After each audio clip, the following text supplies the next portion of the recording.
So I actually did this video a while ago. This is a re-upload. The previous video didn't really have a whole lot of details in it, just kind of had the end product. So I wanted to redo it to show you how I did everything. And I figured now would be a great time given the huge winter storm that's supposed to affect a lot of people.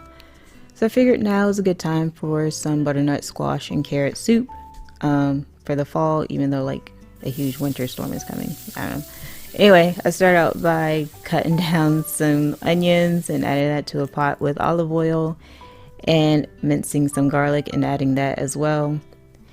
And I kept adding olive oil just to make sure everything, was browning correctly and didn't stick.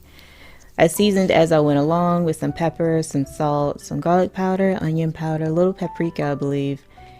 And yeah, I just kept tasting and seasoning everything.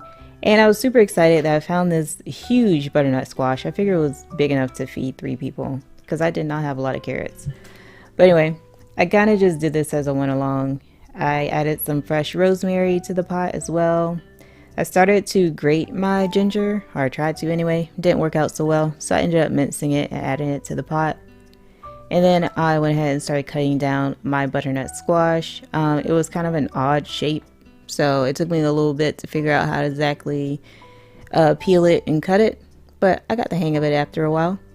And then I went ahead and cubed everything and added it to the pot with everything else and let that cook down and soften.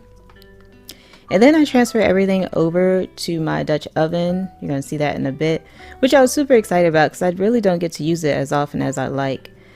So I figured it was perfect to make a nice soup. So I transferred everything over, added my carrots, and cooked everything down till it started to soften.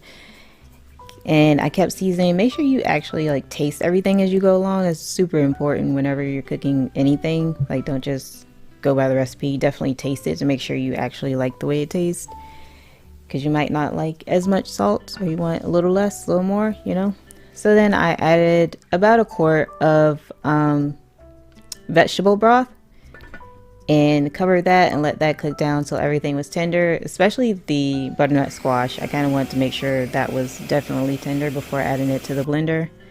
And I removed the rosemary before adding everything to the blender because you definitely don't want those stems in there. And just blend it until smooth, and there you go. It was super quick, super easy. Well, not super quick, but it was very easy. You could definitely do this in a crock pot if you want. I just really wanted to use my Dutch oven because I don't get to use it often, but it turned out super good and everyone loved it.